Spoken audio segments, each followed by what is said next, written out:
Hola, bienvenidos. Un gran saludo a las personas en Chile que tienen interés en conocer más de cerca el tema de la democracia directa y descubrir los beneficios que obtiene una nación que le reconoce el derecho a referendar a la ciudadanía en forma regular.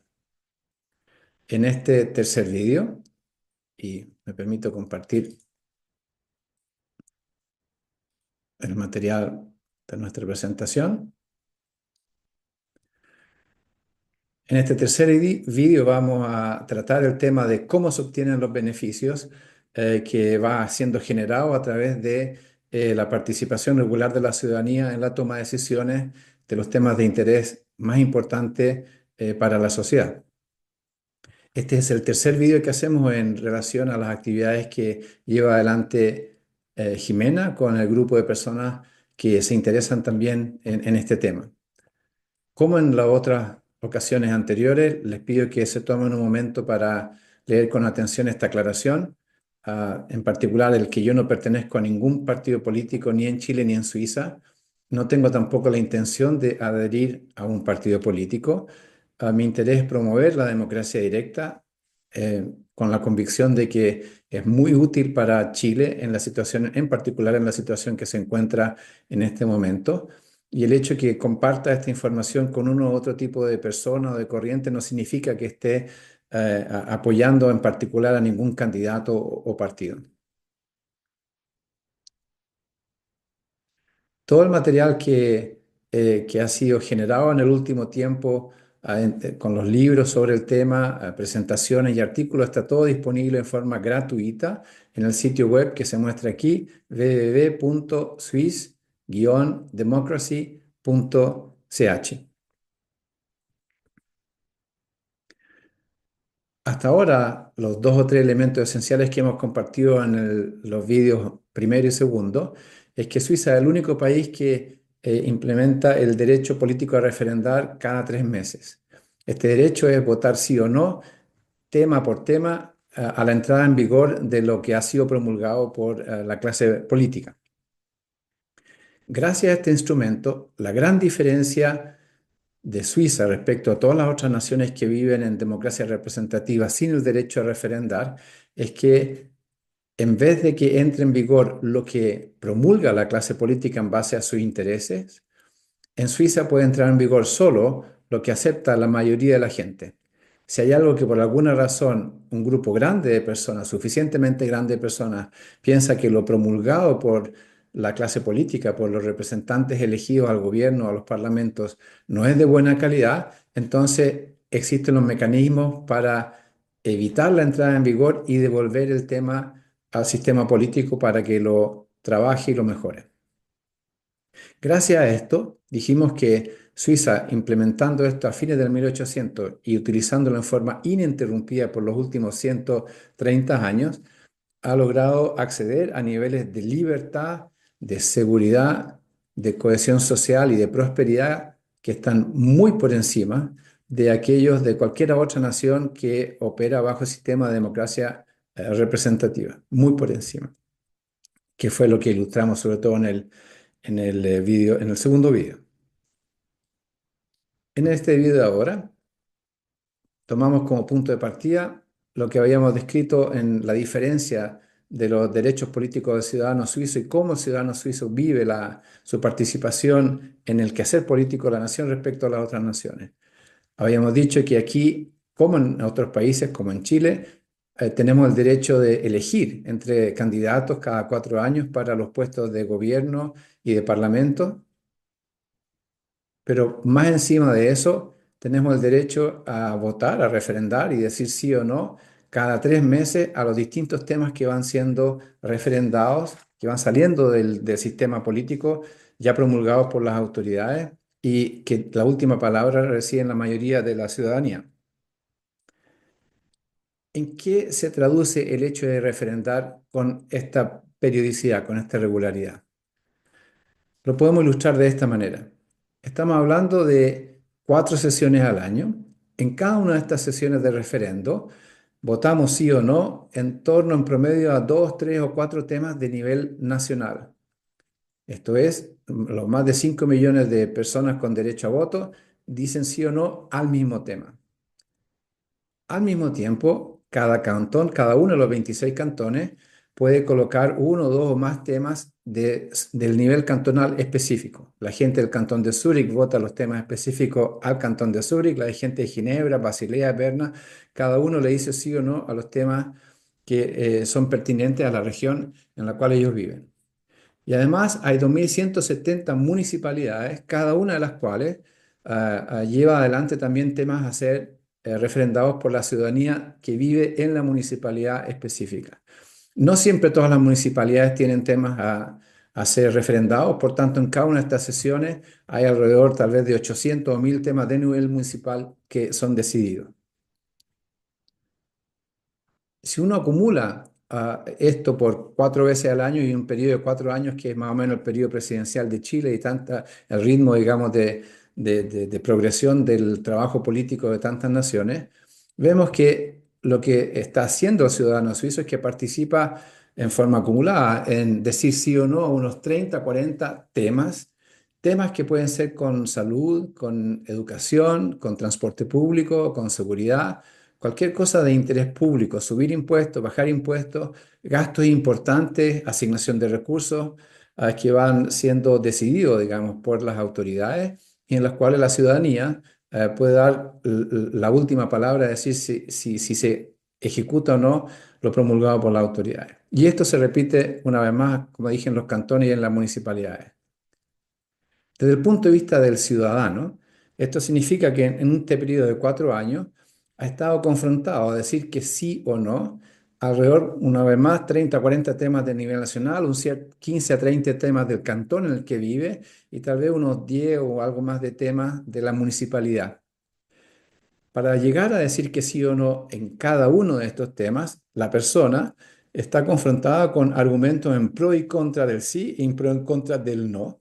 Así que la persona va viviendo, va experimentando su participación cívica en la forma de anticipar las consecuencias de un sí o de un no, evaluar los distintos argumentos que lo ofrecen los partidos políticos o los grupos de intereses.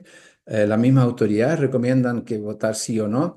Así que el individuo va cada 3 meses entrenando su capacidad de razonamiento para llegar a una decisión informada, tal vez con una inclinación política o menos, lo discute con su familia, con sus amigos, pero cada 3 meses uno está invitado a experimentar. Es como un entrenamiento, digamos, de la capacidad cívica y ir sopesando justamente argumentos específicos, tema por tema, para llegar a votar. Esto, a su vez, el hecho de que la ciudadanía esté cada 3 meses ejerciendo este derecho político en forma explícita, tiene una serie de consecuencias, a cada una de las cuales trae resultados positivos para el buen funcionamiento del sistema y evolución de la sociedad.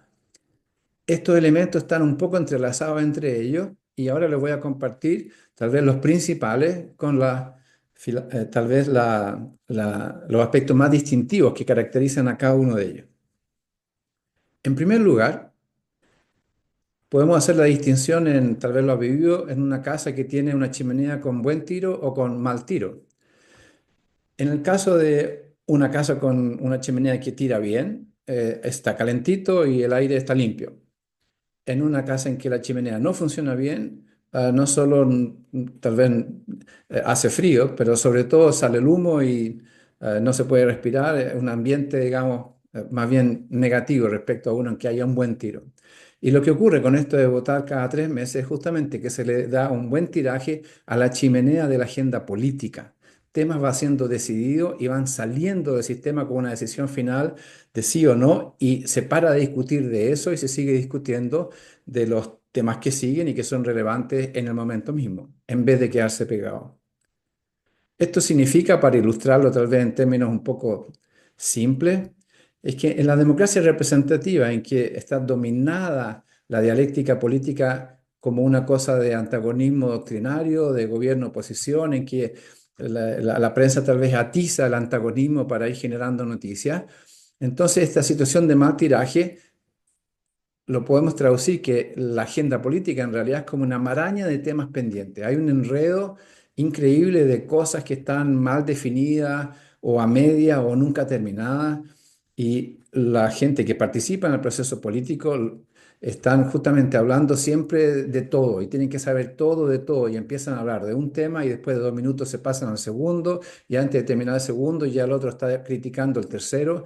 Así que se va creando una dinámica, una dialéctica de discusión política que es realmente una maraña, es que es incomprensible y es muy difícil para una persona normal que aún tenga un interés sano por la política de poder entender con una cierta transparencia, una cierta capacidad de qué se trata y cómo están dando las cosas.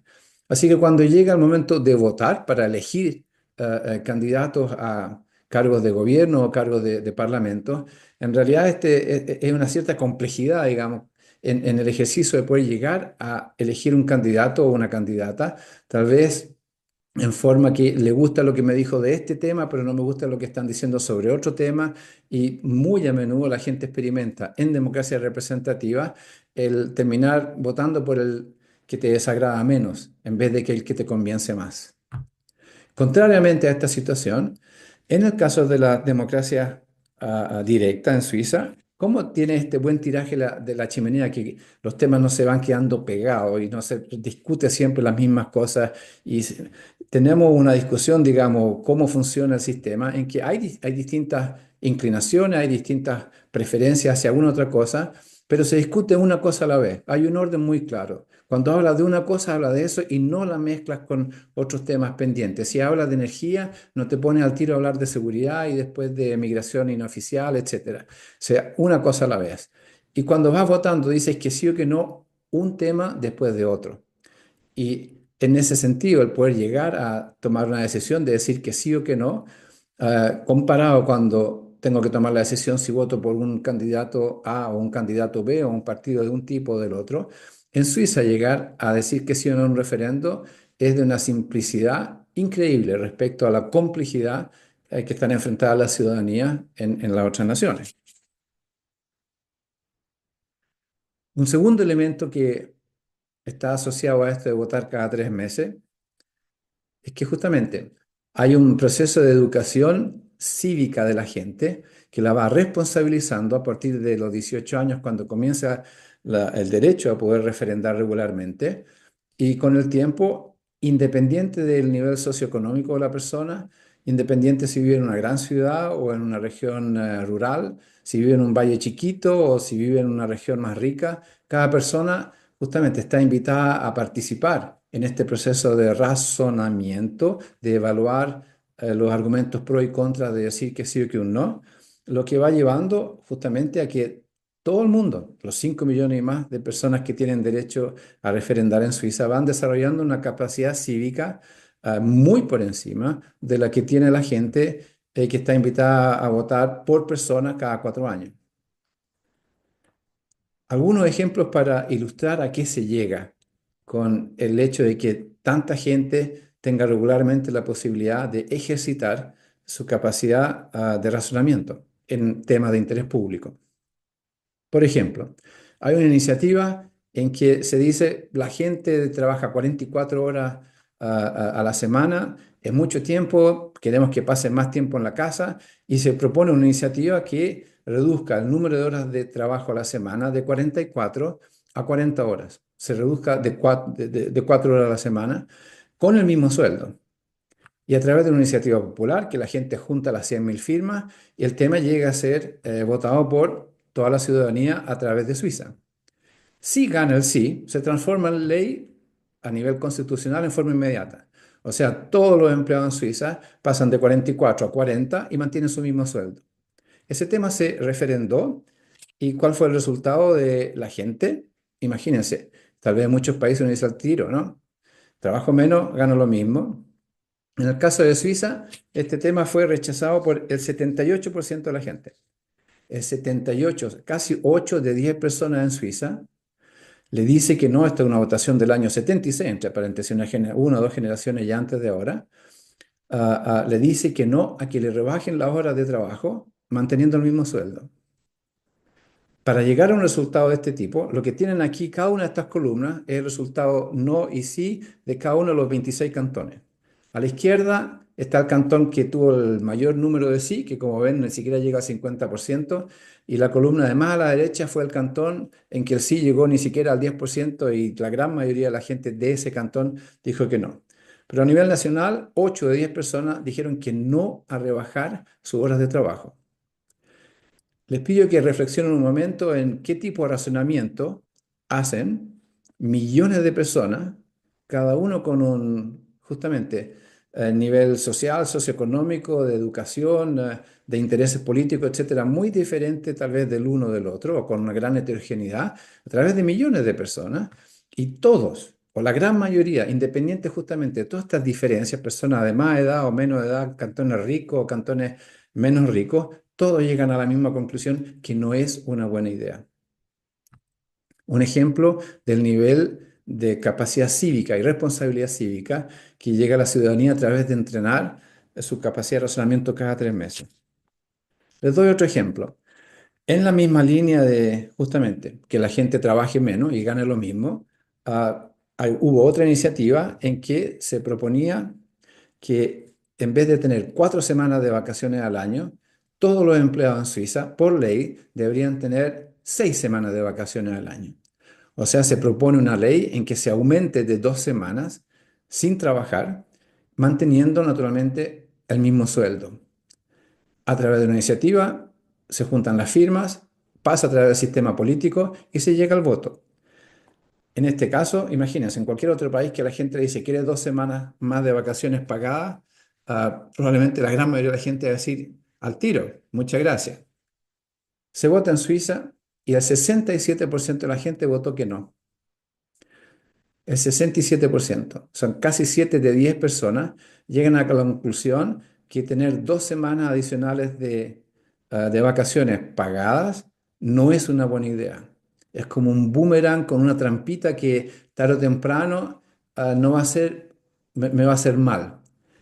Ya sea porque la gente tiene noción de que nada es gratis, así que la empresa donde yo trabajo, si toda la gente tiene 2 semanas adicionales y gastan, reciben el mismo sueldo, la empresa donde yo trabajo pierde competitividad respecto ya dentro de su país o dentro de los mercados en los que se mueve. Así que tarde o temprano significa que tal vez yo pierdo mi trabajo o algunos de mis colegas pierden el trabajo o a la empresa le puede ir tan mal que tiene que cerrar.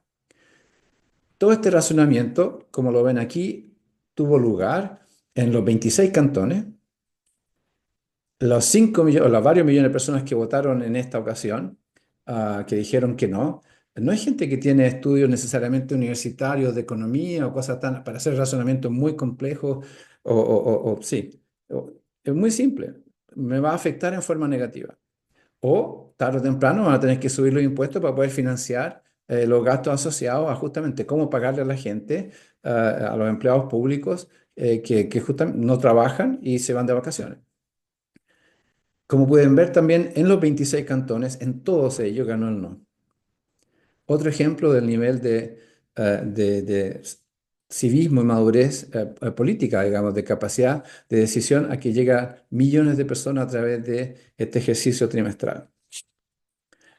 A veces cuando comparto este tipo de información, surge la observación de que Suiza es un país rico, probablemente la gran mayoría de la gente es de derecha, así que se orientan justamente a seguir las empresas y tienen menos conciencia social de que la gente que tal vez vive en condiciones un poco más precarias necesita reposarse más o pasar más tiempo con la familia, etc. Les comparto el perfil político de Suiza, de algunos cantones de Suiza, que es, como pueden ver, muy heterogéneo. El cantón de más a la izquierda tiene el 44%, la gran mayoría es gente de izquierda. Y hay el otro cantón de los 26 al otro extremo, en que solo el 10% es gente de izquierda y la gran mayoría tiene más bien de inclinación de derecha. Y esta columna al final es el promedio a nivel nacional. Esta es la estructura.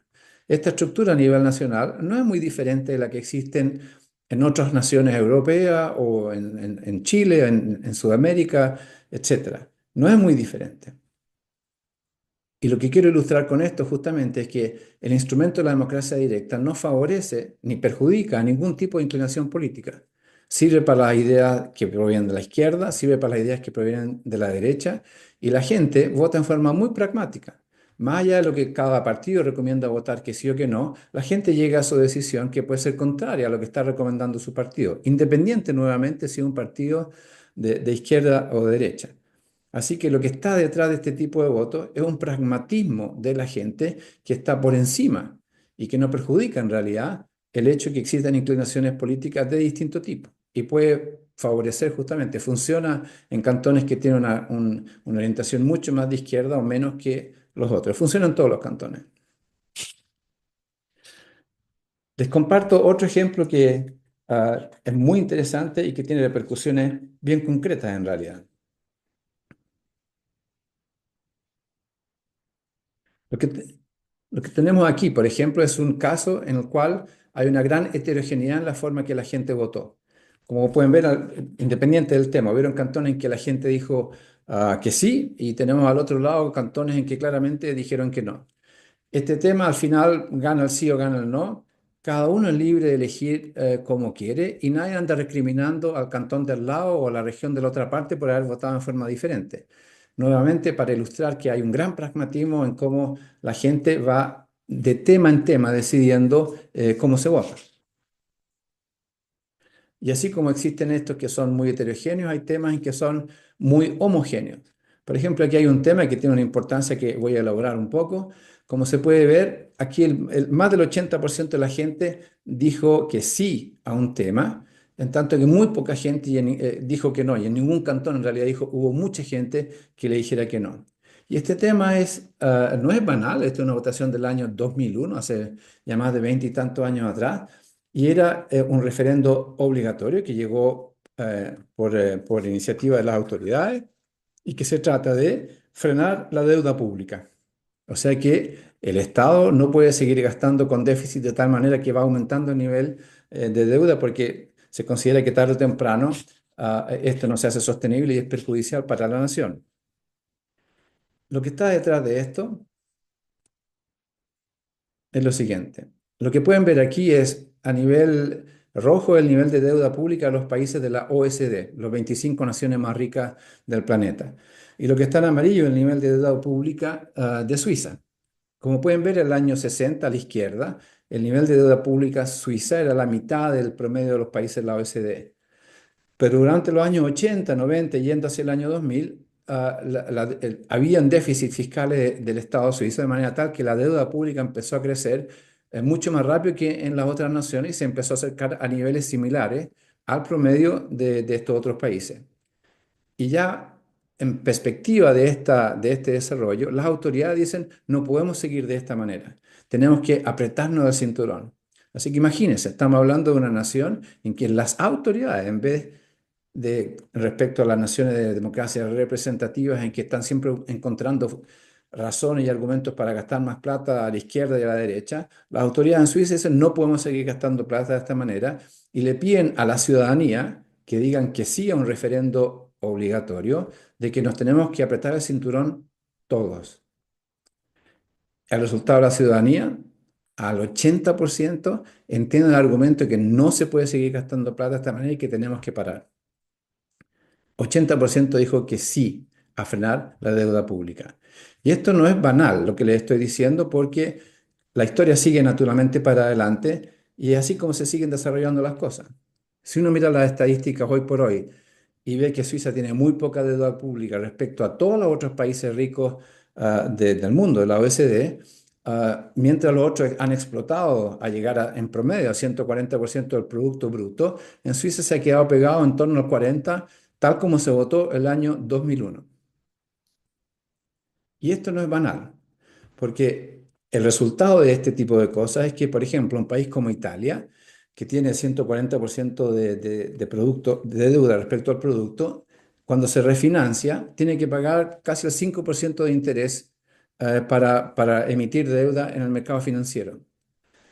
En cambio que Suiza, cuando se refinancia, no paga ni siquiera el 1%. Hay una diferencia del costo de obtener dinero que es sustancial entre Italia y Suiza o los otros países de la OECD. Para ponerlo tal vez en términos más simples, es como que en Chile creo el litro de benzina vale 1.300, 1.400 pesos. Es como que Suiza estuviera pagando por litro de benzina 1.400 e Italia estuviera pagando por litro de benzina 7.000 pesos. Y lo que paga el Estado, 7.000 pesos por litro de benzina, imagínense, toda la tasa de interés que paga el Estado es la base. Las empresas privadas y las personas tienen que pagar normalmente una tasa de interés que está por encima de aquello que paga el Estado. Así que significa que como resultado de esta dinámica de endeudamiento, toda la gente en Italia tiene que soportar un costo financiero que es 6, 7 veces el que las empresas y las personas tienen que soportar en Suiza. El resultado, naturalmente, es que a lo largo del tiempo, en términos relativos, la gente de Suiza se enriquece y la gente de Italia se empobrece el uno respecto al otro. Con niveles, justamente, Italia ya está en un hoyo, digamos, del cual no va a poder salir y que está afectando a esta generación y las generaciones que siguen. Así que cuando se ven estadísticas de este tipo con tanta virtud de Suiza, la virtud no es una cosa tan simple que llega de políticos que son fantásticos, la virtud viene de la gente. La gente está dispuesta a través del ejercicio regular de su facultad de decir sí o no lo que es mejor para todos y en esta generación y en la que sigue a tomar decisiones tan difíciles como esta. Ningún político de todas estas naciones con democracia representativa ha estado en condiciones de decidir lo mismo o convencer a la gente de hacerlo. Cada político que dura solo 4 años, lo último que quiere es reducir la deuda y pagar la deuda y encuentra siempre buenas razones para seguir gastando más y aumentar la deuda del país y el problema lo tendrá la generación que sigue y el presidente que sigue.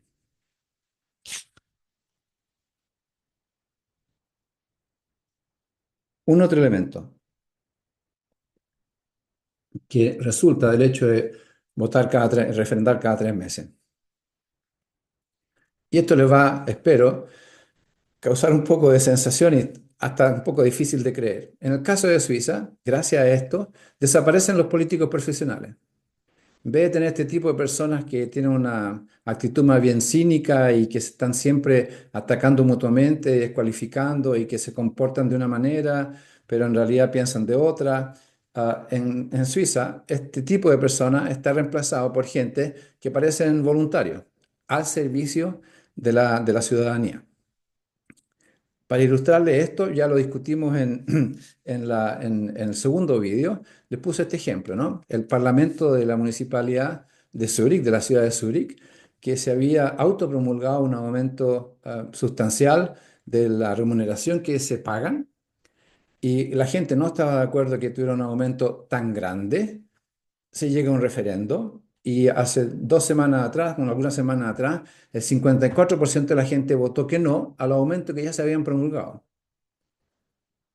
Así que estamos hablando de una situación en que los políticos, la clase política, no puede hacer lo que quiere. No se puede auto pagar más dinero sin que la gente esté de acuerdo. En este caso, en el caso de Zurich, se lo pararon ahora por muchos años.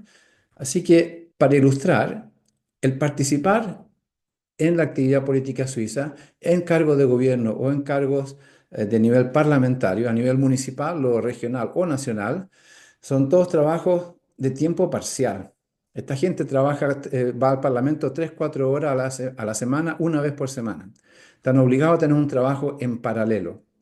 Así que el participar en la actividad política en Suiza no alcanza para vivir. Tú no puedes vivir de y para la política. No existen los políticos profesionales. Y la gente no quiere que se profesionalice la política, como el ejemplo de esta votación de algunas semanas atrás. Lo que está detrás y a la base de que esto sea de esta manera es lo siguiente. El Estado suizo está estructurado en 3 niveles, como en Chile. Hay un nivel nacional, un nivel regional y un nivel de municipalidad. En cada uno de estos hay un nivel ejecutivo. A diferencia de otras naciones, el presidente o la presidente de Suiza no es una persona, sino que es un colegio de 7 personas. En cada uno de los 26 cantones hay gobiernos también de 5 o 7 personas, así que son en total 158 individuos que cumplen con esta función. Y cada una de las 2.170 comunas tiene a su vez un gobierno comunal también elegido, también de 5 a 7 personas, así que en total estamos hablando de más o menos 12.500 personas que cumplen con esta función en cada una de sus municipalidades. A nivel de actividad de poder legislativo, hay un parlamento suizo que tiene 246 miembros elegidos. Hay 26 parlamentos cantonales, regionales. Hay algunos que tienen 180 miembros, los cantones más grandes, y otros que tienen solo 60 miembros, los cantones más chiquitos. Así que en total estamos hablando de más o menos 2.600 personas que cumplen con este tipo de actividades. Y a nivel de las municipalidades, hay tipo 470 municipalidades que, como la ciudad de Zúrich, además tienen un parlamento propio, solo para las cosas de tipo municipal. Así que estamos hablando de nuevo de otras 10.000 personas que participan en esta actividad. En un total, 22, 23.000 personas que tienen o función ejecutiva o legislativa, de las cuales solo las 7 personas de gobierno nacional y los grupos de 5 o 7 personas en cada uno de los 26 cantones son gente que trabaja a tiempo completo solo para esta actividad gubernativa y reciben un sueldo en consecuencia. Todas las otras personas, o sea, el 99,9% trabaja a tiempo parcial. En el caso de los miembros del Parlamento Nacional, el Parlamento Suizo se junta 4 veces al año por 3 semanas. Y la carga de trabajo que se estima, dependiendo si uno participa en comisiones o no, está entre el 40-50% del tiempo de la persona. Significa que cada uno de los miembros del Parlamento Suizo tiene además un trabajo en paralelo en el sector privado o público, pero no puede vivir de y para la política, a pesar de la remuneración que reciben. Lo mismo es para los parlamentos de nivel cantonal. En algunos se juntan un día a la semana, en algunos cantones se juntan 2, 3 días a una semana a fin de mes. Cada uno se las arregla un poco en la manera que es conveniente para trabajar la agenda política del respectivo cantón. Así que hay una distribución de poder político y de recursos entre más de 20.000 personas. Y Suiza no es un país que funcione mal, al contrario, es un país que funciona muy bien y muy por encima de la calidad o capacidad con la que funciona el Estado y las instituciones en otras naciones. Con ello, va decidiéndose por sí mismo que el tipo de personas que quieren participar justamente se transforman en vez de ser políticos profesionales con este tipo de actitudes en voluntarios que van a servir el mejor interés de la ciudadanía correspondiente. El hecho de que haya tanta gente que pueda participar abre la puerta, naturalmente, al tipo de personas que pueden tomar cargos o funciones, porque se distribuye el poder de tal manera que se simplifica mucho el trabajo, y la responsabilidad colectiva de los distintos temas que tienen que ir preparando y promulgando. Y les digo esto para hacer ejemplo, colocar un poco el ejemplo de lo que les estoy diciendo. Miren la gente que está aquí. Ven al señor que está ahí arriba, es un campesino. Y el señor que está aquí abajo es también un campesino. Significa que hay gente que se levanta muy temprano, tiene que ordeñar vacas, un trabajo bastante pesado que requiere muchas horas todos los días, entre paréntesis 6 días a la semana. Y este señor que está arriba es actualmente el presidente y el señor que está abajo fue el presidente hasta hace un tiempo atrás del partido político más grande de Suiza. El partido político más grande de Suiza. O sea, estos son personas que manejan a su partido, son miembros del Parlamento, están envueltos en el diálogo regular, cotidiano, del quehacer político de la nación y tienen, en complemento a su trabajo ya privado como campesino, logran llevar adelante también cargo de la mayor responsabilidad política que puede haber en el sistema. Es parte intrínseca de cómo funciona la política en Suiza, que toda la gente justamente tiene que, en paralelo con su actividad política, tener una actividad privada. No hay políticos profesionales. Les coloco otro ejemplo que también es un poco sorprendente, pero que tal vez ayuda a enfatizar lo que estamos diciendo. ¿Ven este señor que está aquí? Lo ven esperando el tren en la mañana en una estación de tren para ir a trabajar, a tomar el tren para ir a trabajar. Este señor que está aquí es esta misma persona que está aquí. Lo ven caminando con este otro señor y estas dos señoras en la calle de Berna. Es la misma persona. Y si ven a este señor de aquí trabajando entre medio de dos reuniones, sentado ahí, en fin, concentrado, es este señor que está aquí. Y les muestro a esta gente porque estas 4 personas también como estas cuatro personas, son miembros del gobierno suizo. El gobierno suizo, o sea, las autoridades más altas del sistema político suizo, son 7 personas y estas son, hace unos años atrás, el grupo de 7 personas que eran la gente que gobierna el país. Y lo que les quería enfatizar en esto, espero que, no sé si les hace impresión o no, no hay guardaespaldas. Hay gente que vive muy próximo a la vida normal de todo el resto del mundo, de todo el resto de la gente en la nación. No hay ni se necesitan guardaespaldas. Esto es caminando después de una reunión en el Banco Central, los 4 miembros de los 7 volviendo del Banco Central a su oficina en las calles de Berna. Esto es único. Y cuando la gente dice en Suiza toman el tren para ir a trabajar y no necesitan guardaespaldas, la gente dice, no, pero eso lo hacen para televisión, para ver como que son como todo el mundo. No, no es un cliché, son como todo el mundo. Y el hecho que las autoridades más altas del sistema político de la nación puedan vivir una vida como todo el mundo, hace justamente que la proximidad entre la ciudadanía y la clase política no se agranda a tal punto que justamente se empiezan a acusar mutuamente que no interesa lo que la gente quiere o no saben lo que está pasando en la realidad y no se sienten tampoco como el centro del mundo, digamos.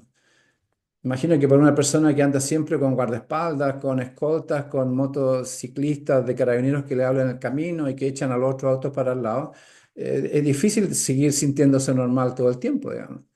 En cambio, que si uno lo vive de esta manera, es más normal justamente que las decisiones que se van tomando en favor de la sociedad están muy próximas con una mayor sensibilidad a cómo vive el día a día toda la gente.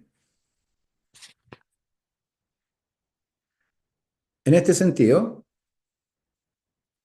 vuelvo un poco a enfatizar algo que casi un semi-resumen a las cosas que ya hemos dicho. En las sociedades que tienen el derecho a referendar, como Suiza, dijimos que entra en vigor solo lo que acepta la gente.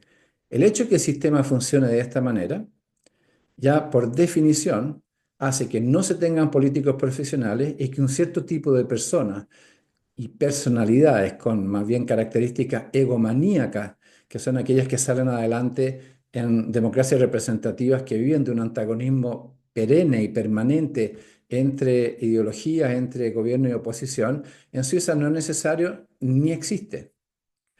Y se evita también llegar justamente a situaciones de descontento social que puede llevar a situaciones dramáticas y peligrosas como estas que vivió Estados Unidos o que ha vivido Chile.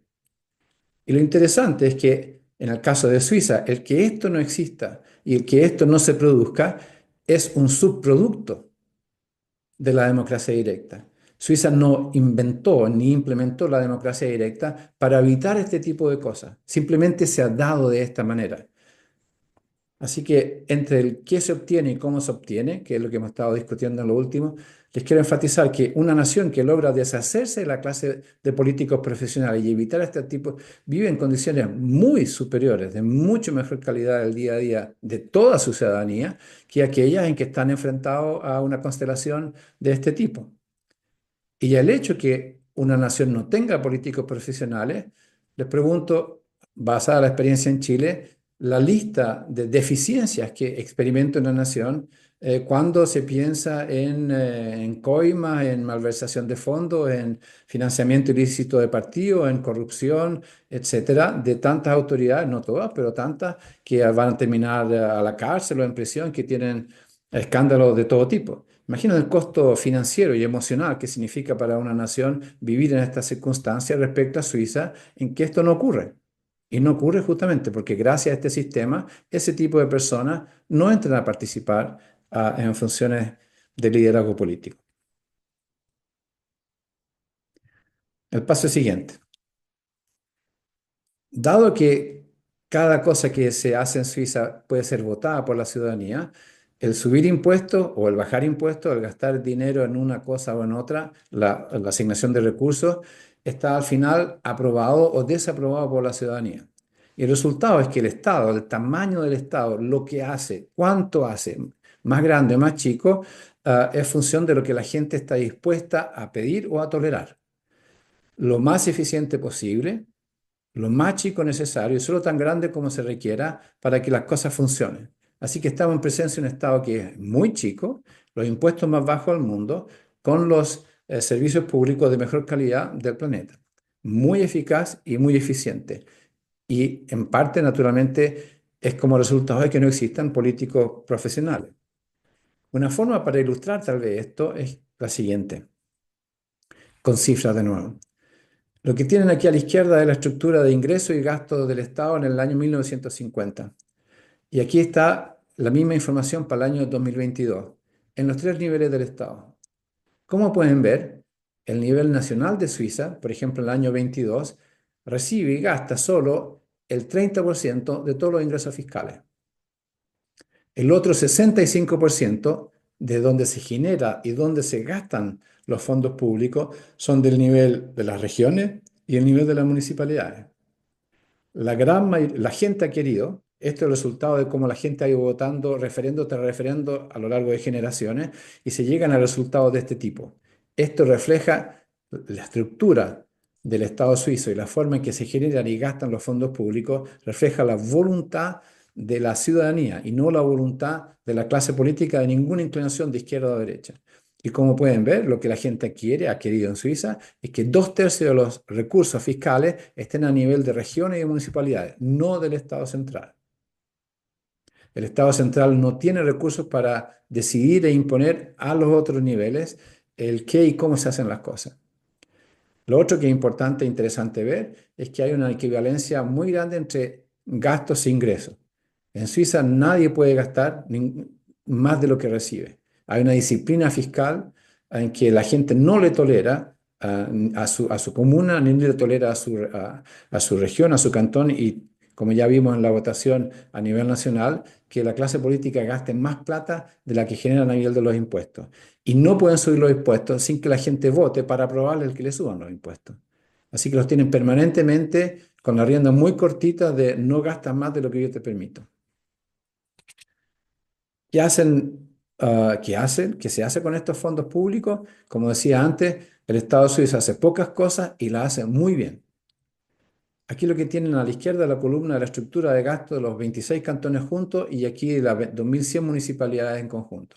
Y como pueden ver, la gran mayoría de los recursos, más del 50%, se gastan solo en tres cosas. Educación es el ítem más grande de gasto público. Los colegios y la universidad en Suiza cuestan muy poco, son gratis, cuestan muy poco, van financiados a través de los impuestos, a nivel local y nacional. O sea, desde el kindergarten hasta que sales de la universidad, toda la educación primaria y secundaria está prácticamente en su totalidad financiada a través de impuestos. El otro ítem importante de bienestar social, ocuparse de los viejitos, de la gente que está tal vez desempleada, que hay que reconvertirla en su condición de trabajo. En salud, la salud pública que está cofinanciada a través de sistemas de seguros privados. Pero justamente uno de los ítems importantes que se usa los fondos públicos van en salud y el resto cubre todo el resto. O sea, el ejército, la infraestructura, aeropuertos, trenes, transporte público, todos los otros ítems de gasto fiscales, están todos en conjunto, como pueden ver, en la minoría del resto. Así que, de nuevo, un Estado chiquito, con impuestos muy bajos, con los mejores servicios públicos del mundo, hace pocas cosas y las hace muy bien. Y esto refleja en permanencia la voluntad de lo que la gente quiere que sea su Estado y que evita que no sea lo que no quiere. La lista en realidad no para aquí. Aquí les coloco algunos puntos que los dejo leer para hacerse una idea sin que les dé más detalles de lo que hay detrás de cada uno de ellos.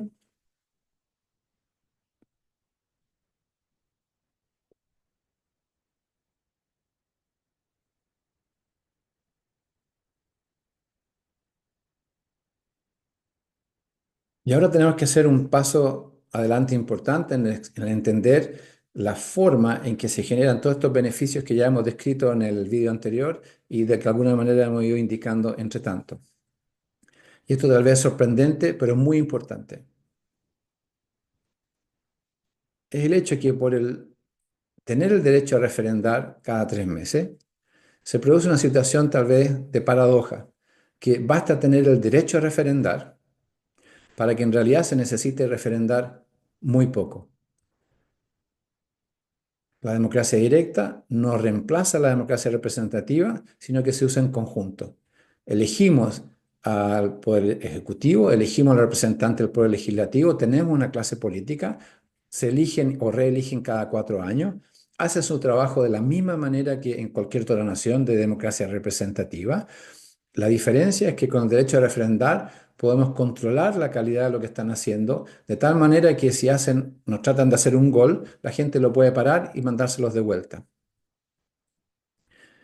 Para ejemplificar esto, un par de informaciones de tipo estadística. Lo que tenemos aquí es, a nivel de entrada del proceso político, el número de temas que entran a ser parte de la agenda política, temas que tienen que ser decididos por las autoridades, que cubren justamente todos los gastos públicos, salud, transporte, infraestructura, defensa nacional, todas las cosas que, lo mismo como ocurre en cualquier otra nación, como en Chile. De todos los temas que entran al sistema político, algunos vienen del gobierno, otros vienen de los parlamentarios y hay algunos que pueden llegar a través del derecho a referendar. Del 100% de lo que entra al sistema, el 4% viene a través de un referendo obligatorio o un referendo facultativo o una iniciativa popular. O sea que a nivel de entrada del proceso político, el derecho a referendar tiene un rol más bien marginal. La gran mayoría de los temas que son parte de la agenda política, de los cuales se tienen que ocupar el gobierno y el parlamento, vienen de la clase política, como en Chile. Así que una contribución muy marginal a qué se discute. Estos temas son procesados entre el gobierno y el parlamento para llegar a promulgar una decisión al respecto. Y en el caso del sistema suizo, de todo lo que entra a ser procesado, ya estamos hablando en un periodo legislativo de 4 años, a nivel nacional de en torno a 1.200 temas por un periodo de 4 años. De todo esto, el 90%, 9 de 10 temas, llegan a ser promulgados. O sea, la gente discute, el gobierno y el parlamento, con las distintas inclinaciones de izquierda y derecha, discuten el tema y al final llegan a una decisión, se ponen de acuerdo en qué se hace y cómo se hace y promulgan una decisión. La gran mayoría de los temas, 9 de 10. Para colocar este 9 de 10 en proporción, en Estados Unidos, que en muchos casos se cita como un ejemplo de democracia en el mundo, dado que su constitución define del 1700 y llevan más de 200 años viviendo la democracia en forma más o menos eficaz.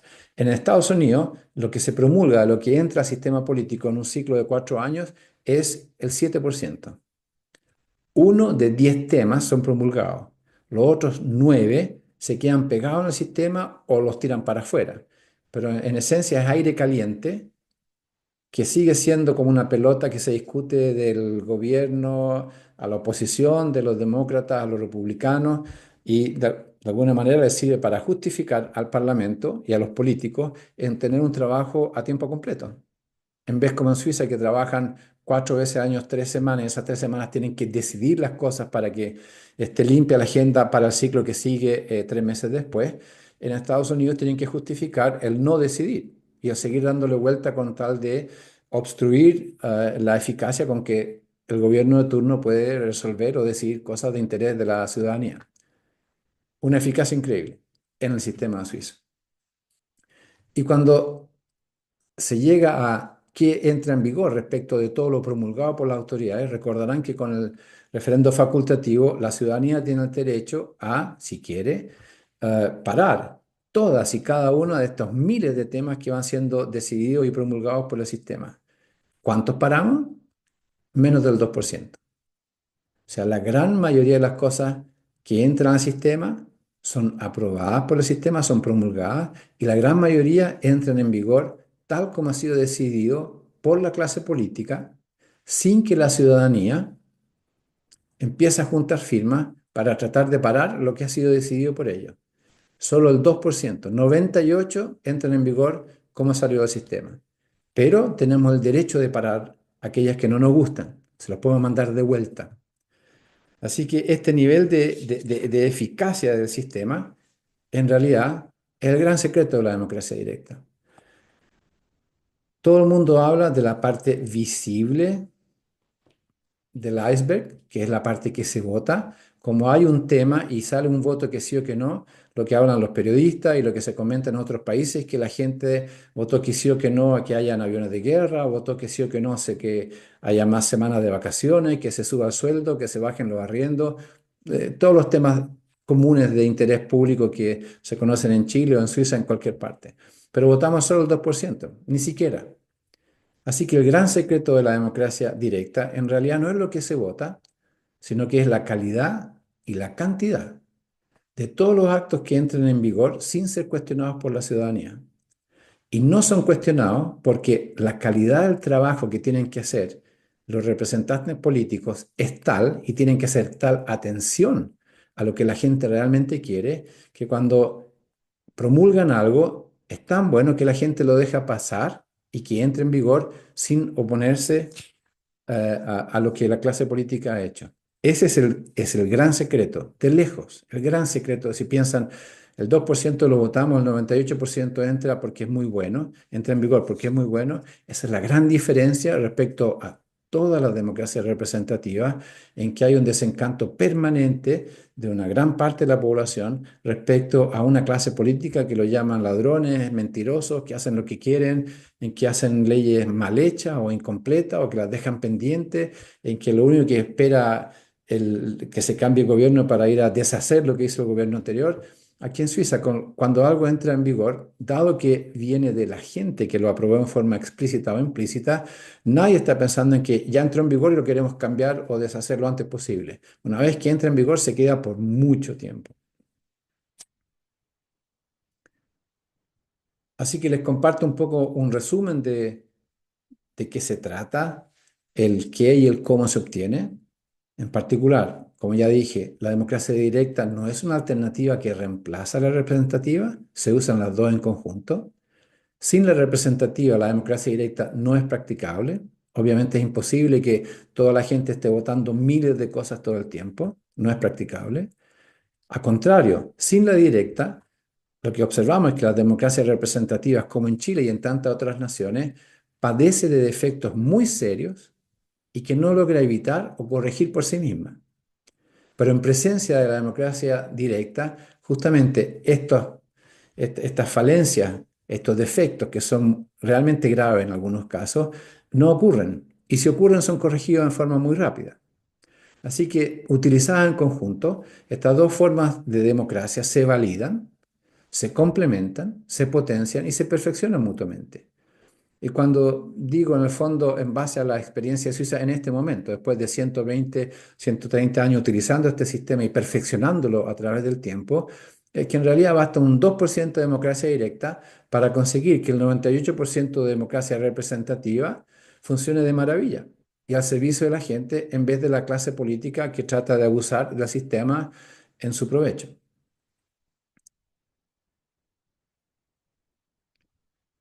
Déjenme resumir, para terminar, lo que hemos dicho en estos tres vídeos.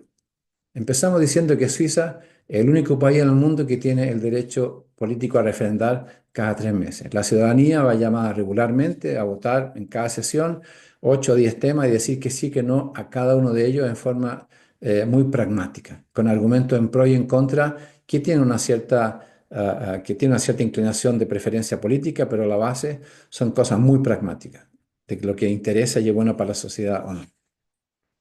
Gracias a utilizar este mecanismo, la gran diferencia de Suiza respecto a todas las otras naciones que viven en democracia representativa es que se evita que entre en vigor lo promulgado por la clase política que puede que me guste o que no me guste. En Suiza entra en vigor solo lo aceptado por la mayoría de la gente. Puede ser aceptado en forma explícita cuando referendamos un tema y decimos que sí, o va aceptado en forma implícita porque ha sido promulgado por la autoridad elegida y la gente no se opone a que entre en vigor. El hecho que todas las cosas que van entrando al cuerpo de leyes que rige el Estado de Derecho de la nación refleje la voluntad de la mayoría de la gente todo el tiempo, dijimos, es el primer paso de una serie, una cadena de procesos económicos, socioeconómicos y de tipo político que lleva con el tiempo a darle una credibilidad al Estado muy por encima de la que tienen las otras naciones, baja el riesgo país, tiene tasas de intereses muy bajas, se genera y acumula capital porque la actividad económica llega a niveles de estabilidad y continuidad que las otras naciones no tienen. Tarde o temprano llega al pleno empleo, mejoran las condiciones de trabajo, con eso suben los sueldos reales y vas generando una sociedad que justamente llega a niveles de riqueza, de libertad, que está muy por encima de otras naciones. Dijimos, y esto es muy importante entenderlo, que este proceso que empezó en la forma actual a los fines del 1800, 1890, en realidad ha permitido a Suiza que a partir de una situación en que 8 o 10 personas les tocaba vivir su día a día más o menos de esta manera, llegar después de 3, 4 generaciones a lo que habíamos ilustrado con la Bahnhofstrasse de Zúrich como una de las calles de mayor lujo y riqueza en el mundo. Es un proceso que a través del tiempo, 130 años, ha logrado servir muy bien los intereses de la sociedad suiza durante la Primera Guerra Mundial, Segunda Guerra Mundial, todo tipo de conflictos económicos y políticos, y ha podido hacerle frente a todas las adversidades internas o externas que han ocurrido durante todo este tiempo y ha sacado al país adelante de una manera ejemplar y que no tiene otro par en el mundo. Y hemos dicho que este proceso de ir hacia niveles de libertad y de prosperidad inigualados e inalcanzables por otras naciones, en realidad viene muy poco a través de lo que se necesita votar y referendar cada 3 meses, decir que sí o que no. Y la gran diferencia es la disciplina estructural que le impone el hecho de que la gente disponga del derecho a referendar en la forma en que trabaja la clase política. Esa es la gran diferencia respecto a todas las otras naciones que uno pueda pensar, Chile o Brasil o Italia o Francia o Estados Unidos o países en Asia. La gran diferencia entre la democracia directa y la representativa es el cómo obliga a trabajar a la clase política de la nación. Con esto estamos terminando los 3 temas en que decíamos qué es y cómo funciona la democracia directa, cuáles son los beneficios que se obtienen de utilizarla y de qué forma, cómo son los mecanismos a través de los cuales estos beneficios se van creando. El próximo vídeo es sobre Chile. Y cuando hablamos de Chile, específico a compartir información y mi opinión que están en este libro que apareció el año 2023 sobre por qué, desde mi perspectiva, es la mejor alternativa para un Chile libre y próspero, con 3 elementos. El por qué es necesario, por qué, desde mi perspectiva, es la mejor alternativa que puede tener la nación y cómo implementarlo. Eso van a ser las 3 cosas que vamos a cubrir en el próximo vídeo. Para ya anticipar un poco cuando decimos por qué es necesario, por ejemplo, si se quiere evitar que perdón, que Chile vuelva a experimentar situaciones como esta, porque de alguna manera lo que está detrás y que generó el llegar a una situación como esta, desde mi perspectiva no está de verdad resuelto. Esto fue un primer estallido social, la situación se ha calmado gracias a ciertos eventos, pero de base a la raíz el problema no ha sido resuelto. Esto se puede volver a producir. No es que se lo estoy deseando, pero el problema de base no está resuelto. Así que ¿conviene hacerlo? Sí, conviene hacerlo, si queremos evitar este tipo de cosas. ¿Cuál es la alternativa de si no se hace? Es lo que vamos a discutir. Desde mi perspectiva, se volvió a la supuesta democracia en 1990 y Chile volvió a hacer política a la antigua, y el volver a hacer política a la antigua, darle el poder a la partitocracia de Santiago, está tirando al país de vuelta para atrás. Un proceso que ya empezó hace muchos años, en realidad décadas, y que si no cambian las cosas se va a volver a la miseria económica y cívica que vivieron nuestros padres y nuestros abuelos. Y a la inversa, si se implementa el derecho a referendar regularmente, no solo se va a lograr evitar y revertir la situación en la que ya se encuentra Chile en los últimos años, sino que se puede entrar justamente en un paso a un proceso autosostenible que puede durar generaciones y que lleva a una nación a niveles de libertad y de prosperidad inigualados por las naciones que no tienen el derecho a referendar. Se puede implementar, por cierto que se puede implementar ya ahora, no hay que esperar nada, se podría haber hecho hace 50 años atrás. Voy a discutir o indicar que desde mi perspectiva hay que empezar de abajo para arriba, se implementa a nivel de las municipalidades, se dejan pasar unos cuantos años, se extiende a nivel regional, se dejan pasar otros cuantos años y se implementa después a nivel nacional. Y la objeción que surge y que es legítima es que cuando uno piensa, dice, el nivel de educación de la gente en Chile no tiene el nivel cultural de los suizos, etcétera. Es cierto, no tiene el nivel de cultura cívica que existe porque en Suiza ya llevamos 120 años practicando esto y en Chile no se ha hecho. Pero no hay que compararse el Chile de hoy con la Suiza de hoy. Hay que pensar que Suiza empezó con este tipo de personas. Fue el tipo de gente que con su sentido común consideraron que era conveniente tomar también la responsabilidad de que delegamos a las autoridades, pero estamos siempre considerando el trabajo que van haciendo, que si en algún momento es de una calidad que no nos conviene, estamos en condiciones de pararla y mandárselas de vuelta. Este es el tipo de persona que implementó la democracia directa, la fue sacando para adelante, la fue perfeccionando generación tras generación.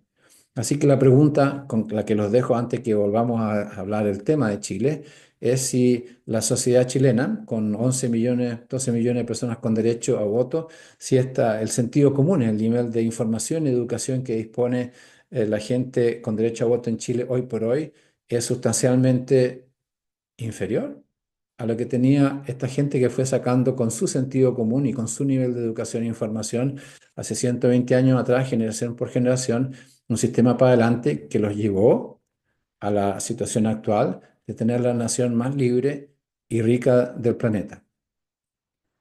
Muchas gracias y los invito desde ya a participar entonces en el vídeo que sigue. Hasta pronto.